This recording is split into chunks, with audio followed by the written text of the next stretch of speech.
How's it going, everyone? The PlayStation Store just kicked off a pair of new PlayStation Store sales, the under $20 sale and the Planet of the Discount sale. We're going to be taking a look at games that, if you're on a tight budget, we're looking at games under $5, so definitely some high-quality titles at very cheap prices. Now, it took a little bit to actually go through it because the games under $5, they're actually not all in the games under $20 sale. There's some under $5 titles in the Planet of the Discount sale.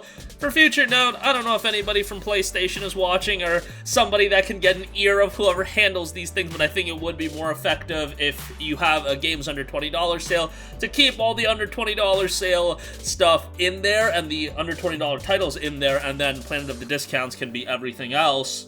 Just would make it a little bit easier to navigate, but I have done the heavy lifting and I went through both of them, and I digged up some games that are quite good for under $5. So let's get right into it. Sleeping Dogs Definitive Edition, 85% off for $4.49. Look, this goes on sale all the time, but it should always be recommended because one day I'm going to recommend this game enough and we will get our Sleeping Dogs too. But no, Square Enix crafted something really good with Sleeping Dogs when it dropped back in, I want to say 2012? Just a very good semi-open world. Like, it's an open world, don't get me wrong. It's just like when you go back and look at Sleeping Dogs now, like the open world is not as big as some of the other open worlds you get, but it's still a reasonably sized open world, and it's obviously got a crime theme going on for it. Great main character, more of a mature story, and more emphasis on the hand-to-hand combat, but it works really well. Story is pretty engaging, and visually it looks quite good. This Definitive Edition also comes packed with a ton of DLC content, so that is quite nice, and the game is relatively lengthy. I mean, if you want to, go straight through it, you can probably beat it in 12 hours, but if you want to do everything, that'll take you a little bit longer, and for $4.49, you're getting a great game here, highly recommended. Next up, we have some Batman titles. Batman Return to Arkham is $4.99. Batman Arkham Knight is $3.99. Now, if you've never played any of these games, I would hold off on buying either of these titles on sale right now, just because sometimes you'll see the Batman Arkham Collection go on sale, and that'll be on sale for like $8.99 or something like that, and that includes all games. And it includes Arkham Knight with the premium edition, so you get the DLC. So that's the route I would go, but if you're just looking to get just the Return to Arkham, or you're looking to just get Arkham Knight, these prices are obviously both really good. Return to Arkham has Arkham Asylum and Arkham City, both fantastic games. A little bit older, Arkham Asylum came out all the way back in 2009, but it still holds up relatively well. Arkham City takes it to more of an open world approach, and Arkham Knight is the most recent game, dropping back in 2015. Very good game in its own right. I didn't hate the Batmobile sections as much as everybody else, but $4 for that is a great deal. I don't think the story is quite as strong as Arkham City or Arkham Asylum, but I still think overall it's a very good game.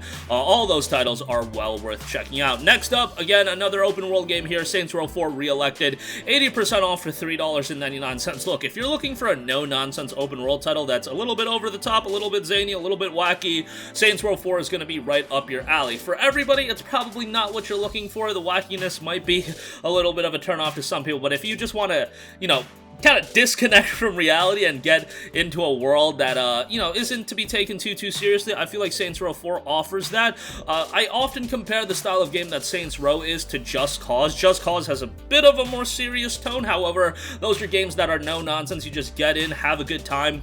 And Saints Row 4, I feel like, really does embody that. A little bit older, it's not like it's a blow-away game visually, but you're paying $4. I think it's a good price, so go check it out if you're looking for a zany open-world title. Next up, Metro Redux, 85% off for $4.49. If you guys know me, you know how much I love me some Metro. Metro 2033 is fantastic. I think Metro Last Light is even better. These games are incredibly atmospheric, incredibly engrossing, single-player, narrative-driven first-person shooters. Now, there is a big story emphasis here, so I really play these games sequentially, play 2033, Last Light, and ultimately play Exodus as well. Gameplay-wise, it's very good as well. I think the gunplay is pretty good, but yeah, do read everything, try to immerse yourself into the world, and I think it does a really good job of doing that with its presentation, with its soundtrack, and the dialogue is quite compelling as well, so $4.49 for that I think is a great pickup. Next up, we have Shadow Tactics Blades of the Shogun. You can get a game and theme bundle for $4.99. You can also get the game itself without the theme. That's also $4.99, so you might as well get the theme as well. But $5 for Shadow Tactics Blades of the Shogun is excellent. I believe this isn't an all-time low. I think we've seen it for $4, but Blades of the Shogun is a very good tactics-based strategy game. You guys know me, these games aren't really up my alley, but I was super into Blades of the Shogun with its setting and its presentation. Has a variety of different difficulty settings, so if you want to play it on an easier difficulty, you can do that as well, and you'll have an easier time going through the game, you know, if you're not big into tactics games like me.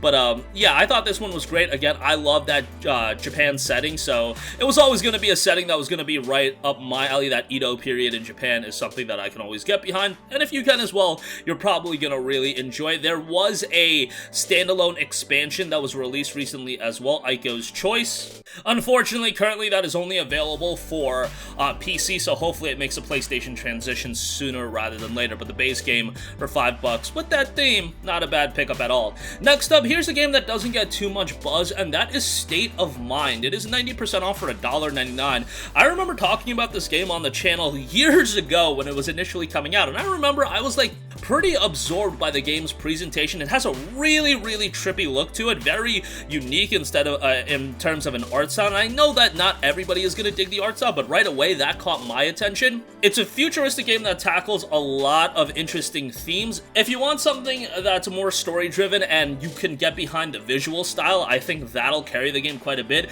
It does have some disconnections in terms of the story not flowing completely well, but I think for $2, it's a great pickup. I mean, it's $2. You should at least give it a shot, see how you like it, and, you know, it's not a big investment, so I thought I would give that a shout. Game doesn't get a ton of buzz these days, but it's one that I played right when it came out, and I had a fairly good time with it, even though, again, it is definitely not a perfect game. It has some issues, even from it being a story-driven title. It has some issues from the story standpoint, but, again, I love the look to the game. I just thought it was so unique on that aspect that at this price point, why not give it a stab?